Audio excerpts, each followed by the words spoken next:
Hello friends, आज हम बात करने वाले हैं कैपेट सक्सीडेनियम और सिफेल हेमेटोमा के बारे में, जो कि एक बहुत इंपॉर्टेंट टॉपिक है जो आपके एग्जाम में पूछा जा सकता है। तो सबसे पहले हम बात करेंगे कैपेट सक्सीडेनियम के बारे में। तो बेसिकली दोस्तों, जब हमारा फीटल हेड सर्वाइकल रिंग से गुजर रहा होता है, तो अगर ये सर्वाइकल रिंग का जो साइज है अगर थोड़ा छोटा है, तो हमारे फीटल हेड को क्या करना पड़ता है, फीटल हेड को बहुत ही एडजस्ट करके इस सर्वाइकल रिंग में से गुजरना होता है। अब जब ये फीटल हेड इस सर्वाइकल रिंग में से गुजरता है, तो इसमें कुछ ट्रोमा या इंजरी होने की पॉसिबिलिटी होती है, जिसकी वजह से दो सिचुएशन अराइज होती है। First is caput succedaneum and the second one is cephalhematoma. So first we will learn about caput succedaneum in the detail. So देखो कैपेट सक्सीडेनियम को पढ़ने के लिए सबसे पहले थोड़ा इसको समझ लेते हैं। तो देखो, ये आप इमेज देख पा रहे हो, इसमें मैं बता रहा हूँ आपको, ये आपकी स्कैल्प है। ठीक है, ये आपकी स्कैल्प है। और दूसरी चीज़ यहाँ मैं बता रहा हूँ आपको, ये आपकी जो बोन्स है, पैराइटल बोन्स। अब ये जो पैराइटल बोन्स है आपकी, ये पैराइटल बोन्स के ऊपर एक कवरिंग है, जिसमें मैं बोल रहा हूँ पेरिओस्टियम। क्या बोल रहा हूँ मैं इसे? पेरिओस्टियम। अब ये जो आपका स्कैल्प है और आपका जो पेरिओस्टियम है, इन दोनों के बीच में फ्लूइड का एक्यूमुलेशन हो जाता है। अब फ्लूइड का एक्यूमुलेशन हो रहा है, फ्लूइड के एक्यूमुलेशन होने की वजह से मैं क्या बोल रहा हूँ इसे? एडिमा। और यहाँ पर फ्लूइड एक्यूमुलेशन हो रहा है किसकी वजह से? वीनस ड्रेनेज की वजह से। ठीक है, तो यहाँ पर एडिमा बन रहा है और इस एडिमा बनने को मैं बोल रहा हूँ कैपेट सक्सीडेनियम। तो मैं यहाँ पर कह सकता हूँ कि कैपेट सक्सीडेनियम क्या है? एक तरह का एडिमा है। एडिमा क्यों है? क्योंकि यहाँ पर फ्लूइड का एक्यूमुलेशन हो रहा है। दूसरा पॉइंट मैं लिखूंगा, यहाँ पर फ्लूइड का एक्यूमुलेशन हो रहा है। फ्लूइड एक्यूमुलेट कहाँ हो रहा है? बिटवीन आपकी पेरिओस्टियम और आपके स्कैल्प के बीच में। और यहाँ पर क्या हो रहा है? Improper venous drainage. तो मैं इसको लिख दूंगा इम्प्रॉपर वीनस ड्रेनेज। ठीक है, नेक्स्ट चीज़ मैं आपको बताना चाहता हूँ कि ये जो आपका एडिमा है, ये आपकी सूचर लाइन, जो आपके दोनों बोन्स, पैराइटल बोन्स के बीच में जो सूचर प्रेजेंट है, सजाइटल सूचर, यहाँ पर एक लाइन प्रेजेंट है, सूचर लाइन। ये जो एडिमा है, ये इस सूचर लाइन को क्रॉस कर जाता है। आप देख रहे हो, ये जो एडिमा की स्वेलिंग है, ये आपकी सूचर लाइन से भी आगे जा रही है। इसीलिए मैं बोल सकता हूँ it can cross the suture line. तो मैं यहाँ पे लिख दूंगा it crosses the suture line. उसके बाद क्योंकि यहाँ पर फ्लूइड का एक्यूमुलेशन हो रहा है, इसीलिए एक ऐसा होता है, सॉफ्ट होता है, और आप इसको कंप्रेस कर सकते हैं। तो इसको मैं लिख सकता हूँ, ये एक सॉफ्ट एंड कंप्रेसिबल होता है। उसके बाद नेक्स्ट, ये बर्थ टाइम में आपको प्रेजेंट मिलेगा। ठीक है, ट्रोमा की वजह से। ठीक है, उसके बाद इसको ठीक करने के लिए किसी भी ट्रीटमेंट की रिक्वायरमेंट नहीं है, ये ऑटोमेटिकली रिजॉल्व हो सकता है। मैक्सिमम 72 आवर्स में ये रिजॉल्व हो जाएगा। तो यहाँ पर कैपेट सक्सीडेनियम को ट्रीट करने के लिए आपको किसी भी तरह के ट्रीटमेंट की ज़रूरत नहीं है। तो मोटा मोटा वापस बता देता हूँ कि देखो, कैपेट सक्सीडेनियम में क्या हो रहा है, आपकी पेरिओस्टियम और आपके स्कैल्प, इन दोनों के बीच में इम्प्रॉपर वीनस ड्रेनेज की वजह से फ्लूइड अक्यूमुलेट हो रहा है, जिसकी वजह से क्या बन रहा है? एडिमा। और इस एडिमा बनने को मैं क्या बोल रहा हूँ? कैपेट सक्सीडेनियम। ये यहाँ पर क्या हो रहा है? इम्प्रॉपर वीनस ड्रेनेज हो रहा है, जिसकी वजह से एडिमा बन रहा है और ये सूचर लाइन को क्रॉस कर सकता है। ठीक है, नेक्स्ट, ये सॉफ्ट है और कंप्रेसिबल है, और ये बर्थ पे प्रेजेंट है, और किसी भी तरह के ट्रीटमेंट की रिक्वायरमेंट इसमें नहीं होती है, और ये 72 आवर्स में रिजॉल्व हो जाता है। अब मैं बात करूँगा सिफेल हेमेटोमा की। बहुत ही इंपॉर्टेंट है सिफेल हेमेटोमा। तो एक बार सिफेल हेमेटोमा को समझ लेते हैं। तो देखो, ये हमारी पैराइटल बोन्स प्रेजेंट है और इनके बीच में ये सजाइटल सूचर प्रेजेंट है। तो ये सजाइटल सूचर लाइन है,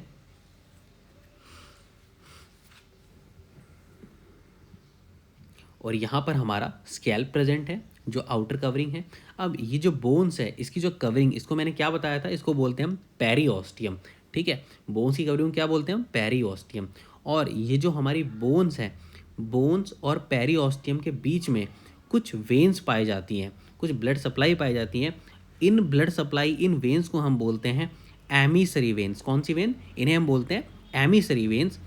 अब जब मैंने आपको बताया था कि जब हमारा फीटल हेड सर्वाइकल रिंग से गुजर रहा होता है, तब उसे कुछ एडजस्टमेंट करने होते हैं सर्वाइकल रिंग में से होकर गुजरने के लिए, जिसकी वजह से क्या होता है कि ये जो आपकी एमिसरी वेन्स हैं, ये एमिसरी वेन्स आपकी डैमेज हो सकती है, और अगर एमिसरी वेन डैमेज होंगी तो यहाँ पर ब्लड एक्यूमुलेट हो जाएगा। क्या एक्यूमुलेट होगा? यहाँ पर ब्लड एक्यूमुलेट हो जाएगा, और ब्लड एक्यूमुलेट होने को, ब्लड के जमने को मैं क्या बोलूँगा यहाँ पर? हेमेटोमा। क्या बोलूँगा मैं इसे?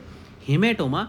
इसीलिए मैंने इस बर्थ इंजरी की कंडीशन को मैं क्या बोल रहा हूँ? सिफेल हेमेटोमा। देखो कैपट में क्या हो रहा था?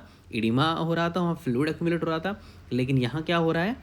ब्लड का एक्यूमुलेशन हो रहा है, इसलिए मैं क्या बोल रहा हूँ? हेमेटोमा। इसीलिए इसका नाम क्या है? सिफेल हेमेटोमा। तो यहाँ तक बात आपको समझ में आई? तो ये सिफेल हेमेटोमा क्या है? आपके स्कैल्प और पेरिओस्टियम के बीच में जो हो रहा था वो क्या था? कैपट सक्सीडेनियम। और यहाँ पर क्या हो रहा है? ये पेरिओस्टियम और पैराइटल बोन के बीच में जो वेन्स हो रही हैं उनके डैमेज होने की वजह से हेमेटोमा हो रहा है, जिसकी वजह से ब्लड एक्यूमुलेट हो रहा है, इसलिए मैं क्या बोल रहा हूँ इसे? सिफेल हेमेटोमा। ठीक है। नेक्स्ट चीज़, ये आपके बोन्स और पेरिओस्टियम के बीच में हो रहा है, इसलिए मैं बोल सकता हूँ इसे सब पेरिओस्टियल। और जो कैपिटल स्टेडियम था वो क्या था? एक्स्ट्रा पेरिओस्टियल। ठीक है। दूसरा, आप इस इमेज में समझ सकते हैं ध्यान से कि देखो कैपेट में क्या हो रहा था? आपकी स्कैल्प और आपकी पेरिओस्टियम, इन दोनों के बीच में फ्लूइड का एक्यूमुलेशन होने से क्या बन रहा था? एक इडिमा बन रहा था, इसे मैं क्या बोल रहा था? इसे मैं बोल रहा था कैपट। ठीक है। वहीं दूसरी तरफ सिफेल हेमेटोमा में क्या हो रहा था? ये आपकी बोन है, और बोन्स के ऊपर ये क्या है? आपकी पेरिओस्टियम। इन दोनों के बीच में हेमेटोमा हो रहा था, ब्लड का एक्यूमुलेशन हो रहा था, इसीलिए मैं क्या बोल रहा था? इसे सिफेल हेमेटोमा। तो यहाँ तक बात आपको समझ में आ गई होगी। और ये सूचर लाइंस जो हैं आपकी, इस सूचर लाइंस को क्रॉस नहीं कर सकता है। देख रहे हो आप? ये सूचर लाइंस के अंदर अंदर है। सिफेल हेमेटोमा सूचर लाइंस को क्रॉस नहीं कर सकता, इसलिए मैं बोल सकता हूँ कि सिफेल हेमेटोमा क्या है? एक्स्ट्रा पेरिस सॉरी, ये क्या है? आपके सूचर लाइंस को क्रॉस नहीं कर सकता। It can not cross the suture line. तो यहाँ तक बात आपको समझ में आ गई होगी। इस इमेज में आप देख सकते हैं ध्यान से कैपेट सक्सीडेनियम और सिफेल हेमेटोमा के बारे में। जो कैपेट सक्सीडेनियम में यहाँ पे क्या हो रहा है? एक एडिमा जनरेट हो रहा है स्कैल्प और आपके पेरिओस्टियम के बीच में। ठीक है। वहीं और ये क्या था? आपके सूचर लाइन को क्रॉस कर रहा था। वहीं सिफेल हेमेटोमा सूचर लाइन को क्रॉस नहीं कर रहा था। सिफेल हेमेटोमा में ब्लड का एक्यूमुलेशन हो रहा था, और वो सूचर लाइन को क्रॉस नहीं कर सकता था। वो कहाँ था? आपकी पेरिओस्टियम और आपके बोन्स के बीच में हो रहा था। ठीक है। तो सूचर लाइंस को क्रॉस ये नहीं कर पा रहा था, और आपके पेरिओस्टियम और बोन्स के बीच में ब्लड एक्यूमुलेट हो रहा था। दूसरी चीज़, ये जो सिफेल हेमेटोमा है ये 6 वीक में रिजॉल्व हो जाता है, और अगर ये 6 वीक में रिजॉल्व नहीं होता है तो आपको एक प्रोसीजर करना पड़ता है, इसका नाम है इंसिजन एंड ड्रेनेज, जिससे आप इस ब्लड को बाहर निकाल देते हो जो एक्यूमुलेट हुआ है यहाँ पर। चलो चलो अब मोटा मोटा कैपेट और सिफेल हेमेटोमा के बारे में पॉइंट्स बना के इनका डिफरेंस हम जान लेते हैं। तो देखो कैपेट में मैंने आपको बताया था ये क्या था? एक तरह का इडिमा था, तो मैं लिख देता हूँ ये तरह का इडिमा है। वहीं दूसरी तरफ सिफेल हेमेटोमा क्या है? एक तरह का हेमेटोमा है, तो मैं लिख दूंगा यहाँ क्या है? सिफेल हेमेटोमा एक तरह का हीमाटोमा। हीमाटोमा क्यों बोल रहा हूँ मैं यहाँ पे? क्योंकि यहाँ ब्लड का एक्यूमुलेशन हो रहा था। उसके बाद नेक्स्ट यहाँ क्या हो रहा था? कैपेट में फ्लूइड एक्यूमुलेशन हो रहा था, तो मैं यहाँ लिख दूंगा फ्लूइड एक्यूमुलेशन। दूसरी तरफ सिफेल हेमेटोमा में क्या हो रहा था? ब्लड का एक्यूमुलेशन, ब्लड जम रहा था, तो मैं यहाँ बोल दूंगा यहाँ क्या हो रहा है? Blood accumulation.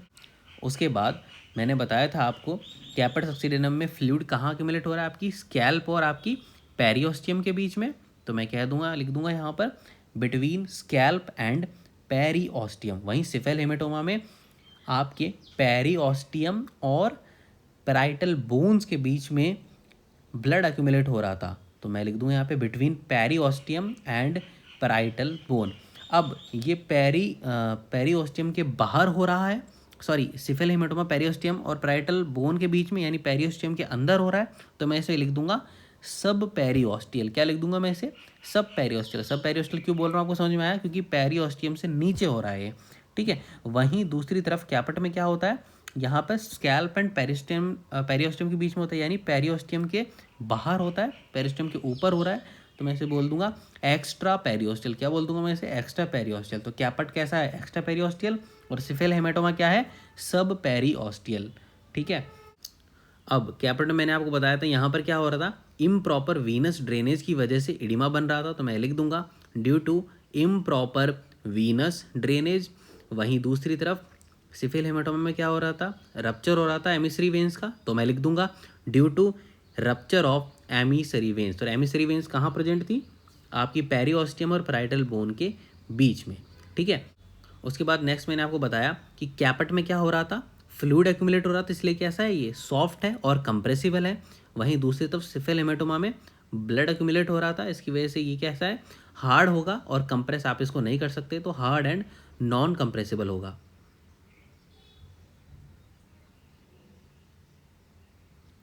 कैपेट सक्सीडेनम में, कैपेट सक्सीडेनम आपको बर्थ पे प्रेजेंट मिलेगा, इसलिए ये प्रेजेंट एट बर्थ होगा। और सिफिल हेमाटोमा आपको बर्थ के 2 से 3 घंटे बाद देखने को मिलेगा, कुछ घंटे बाद आपको ये देखने को मिलेगा, फ्यू आवर्स आफ्टर बर्थ आपको देखने को मिलेगा।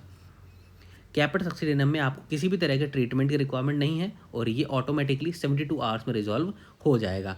वहीं दूसरी तरफ सिफिल हेमाटोमा में ये मैक्सिमम 6 वीक में रिजॉल्व हो जाएगा, और अगर 6 वीक्स में रिजॉल्व नहीं होता है तो आपको इंसिजन एंड ड्रेनेज करके इस ब्लड को बाहर निकाल देना पड़ेगा। तो यहाँ तक मैंने आपको कैपेट और सिफिल हेमाटोमा के बारे में समझा दिया।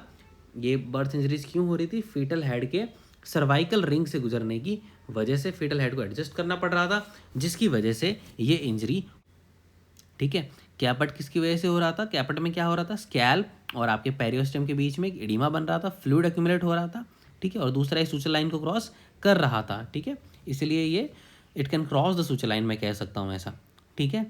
उसके बाद यहाँ पर किसी ट्रीटमेंट की रिक्वायरमेंट नहीं होती है। उसके बाद मैंने आपको बताया सिफिल हेमाटोमा, सिफिल हेमाटोमा में क्या हो रहा था, बोन्स और पेरियोस्टम के बीच में जो एमिसरी वेन्स है वहाँ पर इंजरी की वजह से कुछ ब्लड एक्यूमुलेट हो रहा है, इसलिए मैं क्या बोल रहा हूँ इसे, हीमेटोमा। हीमेटोमा क्यों बन रहा था, क्योंकि सर्वाइकल रिंग से गुजरने की वजह से कुछ इंजरी हो रही थी हमारे फीटल हेड में, इसलिए मैं क्या बोल रहा हूँ इसे, सिफिल हेमाटोमा। तो यहाँ तक बात आपको समझ में आई, हेमाटोमा क्यों बोल रहा हूँ मैं इसे। अब देखिए ये सूचर लाइन को क्रॉस नहीं कर सकता है, ठीक है, सूचर लाइन के अंदर अंदर रहता है, तो मैं कह सकता हूँ it can not cross the suture line, ठीक है। तो अगर इस टॉपिक में आपको कोई भी दिक्कत है, कोई प्रॉब्लम है, तो आप मुझे कमेंट्स में पूछ सकते हैं, और इस टॉपिक के नोट्स आपको वेबसाइट पे मिल सकते हैं। आप हमारे चैनल को सब्सक्राइब करिए और शेयर करिए, आप हमारा इंस्टाग्राम हैंडल ज्वाइन कर सकते हैं अगर आपको हमें कोई डाउट है उससे पूछने के लिए, और आप हमारा टेलीग्राम पे हमारा ग्रुप भी ज्वाइन कर सकते हैं। Thank you so much. तो खुश रहिए, अच्छे से रहिए, आगे बढ़िए, और आप सभी को इंटरनेशनल नर्सेज डेज़ की बहुत बहुत शुभकामनाएं। Thank you so much. मेरा नाम है शिवम। Bye bye.